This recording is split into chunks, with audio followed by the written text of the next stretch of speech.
The moment you like something, you're going to make it bigger than what it is. The moment you dislike something, you will make it out to be more threatening and worse than it actually is. Either way, you're seeing your exaggerations. You're not seeing what's actually here. If you like someone, they can do no wrong. You're not going to call them out. You will excuse the very thing that you would never excuse in someone else. Now, you can call it trust. You can call it loyalty. But no matter what you call it, the fact is, you've gone blind because you're holding an exaggerated image of them in your mind because you look up to them. Now, what about the one that you dislike? Let's say it's the person that you have beef with. Maybe it's your boss. Now they can do no right. They can say something useful. They can even offer you some really good feedback. But you'll not be able to hear it or to receive it. Your mother-in-law could even have a change of heart right here in front of you, but you won't let it count because of your need to be right about her. That compulsion will override everything else because maybe in your mind you've already concluded that there is absolutely no way they can change or to redeem themselves. So you're not seeing the person in front of you. You're seeing your judgment about them and what it means about you. And the moment everything becomes about you, karma is already running. Now, this does not only happen with people. It happens in every aspect of our lives. Let's say it's about time you have an honest look at your relationship. Something needs to be said. You need to express yourself. Your relationship is in trouble and you know it. But, I don't like discomfort. You hate the possibility that someone may not understand you. So you stay quiet. You only say what keeps the peace. You justify it. You call it patience, you call it discipline, and again, no matter what you call it, the fact is you're avoiding the very thing that is requesting your attention. And so it sits there in the back burner. And your well-being takes a back seat. And in the meantime, the stomach acid is building. Your grievance is building. And you start to collect more and more reasons to be resentful until one day it comes out sideways. There's this big fight. The whole thing explodes in your face. Insults, they're being exchanged. Plates, they're being smashed against the walls. And all of this rage is coming from all those not so innocent moments where you chose comfort over what is needed. We deceive ourselves like this to protect this image of ourselves that we hold so dearly. And we unknowingly create our own suffering. Because awareness is not available when we are compulsive. Now, this happened to me. There was a good portion of my life, I would say in my 20s and 30s, where I really disliked doctors. And not just any doctors. You know, the Western kind. The Western doctors in particular. The medication, the hospitals, the painkillers, the whole works. Because when I was a kid, I had a terrible experience with an illness where I was in and out of hospitals and they couldn't find out what was wrong with me. I was in such terrible pain, they couldn't do anything, and as a last resort, they opened my stomach up to explore what was there. And not to mention all of the side effects of the medication, all of the horrendous acne, the puffing of the face, the inconvenience. And that really did a number on me.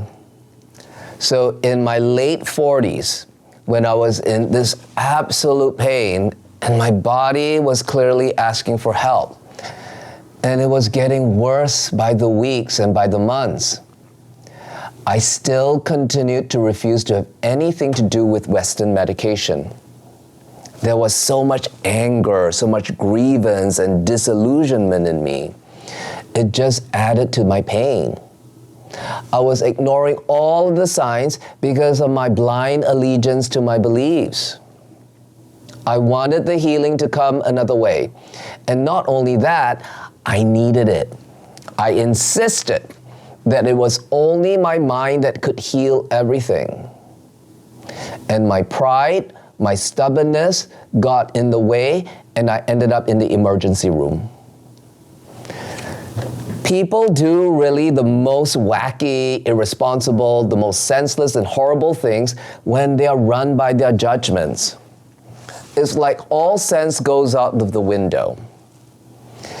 You know deep down that you've hurt someone really badly. You can see how over the top your reaction was. But people can dislike the idea of apologizing so much that they will never own up to what they did or say. So instead of just saying, "I'm sorry," they start to be really sneaky about it. They defend, they justify, they explain. Anything but apologize and take responsibility. Or worse, they say, "It was my ego. It was just that I was having a bad day." And now they've given themselves a way out. Now they get to point to something other than themselves. Now change is impossible because their likes and their dislikes, their prejudice takes precedence over everything else. And they lose a 20-year-old relationship. The need to be right can cost you the very thing you claim to value. And it doesn't always have to look like an outright addiction. Sometimes it's sophisticated, it's dignified. You know what? I'm just going to stick to my principles here. And you can be very confident about it. But underneath all of this masquerading, all of this chest beating, we're just being rigid because we don't like the idea of being wrong. So look at what all of this is building. Every like, every dislike, every conclusion you made. You give it 10, 20, 30 years, and suddenly it's not just a list of innocent preferences. Now it's my tastes, my standards, my fears, my opinions, my morality. I only get this type of news. And if anything contradicts that worldview and anything about what it means about me, now I have to defend myself and I have to attack anyone who does not conform with me. And if someone gets to agree with me, yay, I get to stay in my little own bubble. And then I'll say, this is the kind of person I am. Your personality is not some fixed, solid, God-given thing. It's an accumulation of everything that we picked up from our parents, from our culture, from our social situations.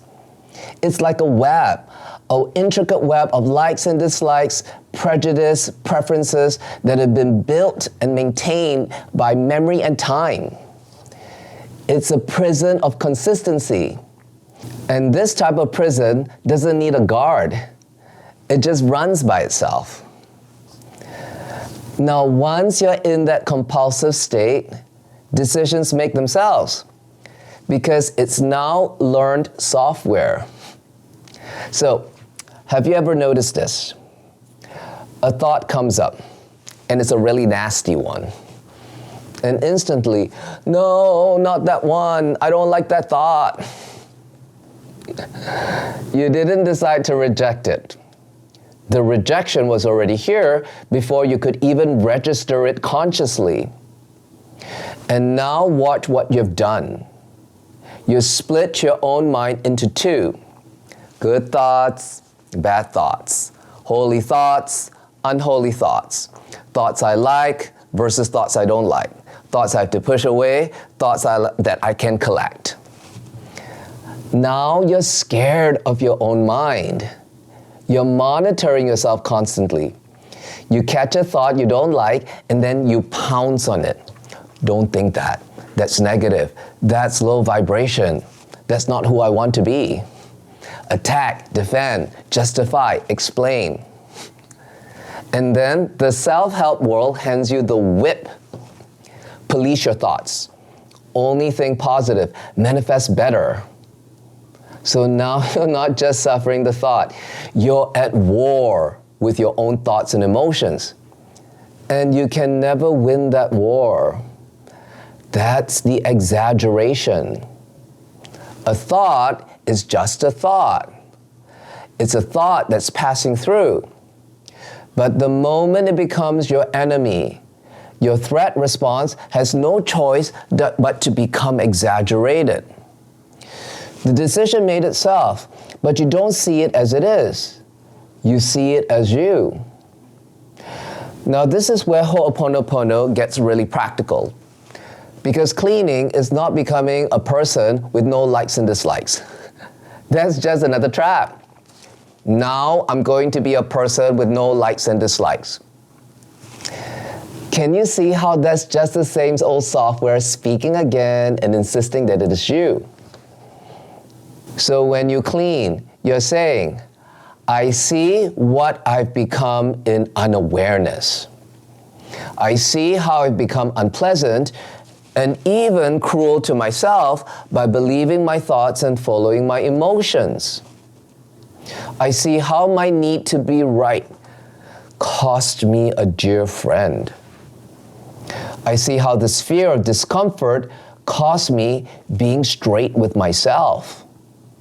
I see how this one tiny, well-intentioned preference cost me my health. That's cleaning. It's the acknowledgement. It's taking responsibility for what you've accepted and what you've become and seeing the cost of that. And that, my friends, that whole seeing and recognition, this is what I'm sorry actually means. Not guilt, not performance, just this. I see it now and I'm the one that's doing it. The moment you can see that you're hurting and that you're the one doing it to yourself, you don't need any discipline at all. No one needs to teach you anything. You don't even need a technique. If your hand is on a hot stove, no one has to teach you this 5-10-step method of how not to burn yourself. You simply withdraw your hand. Because the pain is yours. You're the one experiencing it. You're the one doing it. No one is forcing you to put your hand there. But if you say, that's my ego, that's my conditioning, that's my trauma, my past, that's my genetics, that's mom, that's dad, that's the government. Now your responsibility is looking for a scapegoat. Because now the reaction is over there. The consequence is over there. It's just my ego reacting. It's my conditioning that's reacting. And so you become a spectator instead of actually owning what you've become and seeing again the cost of that becoming. A spectator will never pull his hand off the stove because in that scapegoating, it isn't really his hand. It's the ego's hand. And people blame their ego or other people's ego all the time, and they can't even find it. So the pain never registers as your pain. Truth is simple. It's ruthlessly uncompromising. It doesn't spare anyone. Truth cannot have exceptions. Otherwise, it wouldn't be the truth. And we know how compulsions, how addictions can be very seductive because they often come with a pleasant feeling of being right. Freedom is being able to face what is in front of you and to do what's needed, whether you like it or not. You're not compelled either way. Ownership is so essential to forgiveness work. And I cannot emphasize how important this part is, to really own what you've become, to really own what you've come to accept and accumulate it, to take 100% responsibility for that. Ownership closes the distance until there's no more distance to yourself. Ownership is a way we stop hiding from our compulsions or to hide from ourselves. Because once it's yours, and only once it's yours, it can be cleaned, it can be released. But as long as it belongs to some vague, abstract thing called the ego, you just keep repeating it over and over again. And that's why our compulsions don't go anywhere, and they actually get deeper over time. That's karma. It's not some reward-punishment scheme. It's not some cosmic judgment coming from an almighty God sitting up there on a throne. Karma is the same old software running again because nobody fully owned it enough to withdraw from it. And that is why this whole school and popular movement of, just let go doesn't work. People are trying to let go of something they've never fully owned. They're trying desperately to release a pattern, a habit, a compulsion, while still holding it at arm's length. So the spiritual work, the phrases, the self-inquiry, they stop becoming a posture of responsibility and release, and they become performance. Cleaning is the withdrawal of investment from this software of thinking. Because if you don't give any support to the mask, it will naturally drop. You stop giving your likes and dislikes the authority to decide what is requested of you when you find yourself in the situation that you're in. Likes and dislikes are functional. They have their place in the world, but they don't get to call the shots. That's freedom. That's discretion. And this is how every memory becomes liberation. Memory is not good. Memory is not bad. They're not a moral category. But the moment you make memory a burden, something personal, suffering is a guarantee. Life, situations, every reaction will show you exactly where you're not free, and this is cause for joy. The thing, the thought, that emotion, the reaction, the person, the past that used to be a burden, that used to feel so heavy, now can become an opportunity for liberation. That's 100% responsibility. Real freedom is not that you get to do what you like. Real freedom is that your likes and dislikes no longer decide what you're capable of. We are all here to face what we have to face. We can chase forever. We can escape. We can find relief continuously. But we cannot run from ourselves indefinitely. So why not now? Cleaning is simply to meet and face what is here in every moment when you're not at peace. This allows us to do what is required of the situation so that we can be in peace and in presence and not in fear, agitation, or defensiveness. So clean what you've become. 100% responsibility, my friends. No more negotiation. I'm sorry for what I've become in unawareness. Please forgive me for my unawareness, for what I keep defending as my personal self. Thank you for this opportunity, for showing me this. I love you to the part of me that thought this prison was true protection. So turn every pain, every memory, every like and dislike into another opportunity for liberation. And this means nothing in your life is ever wasted. Every memory becomes the way out. And the only way out is in. And when you truly clean, when you truly forgive, what you are is naturally revealed. You'll just stumble on it.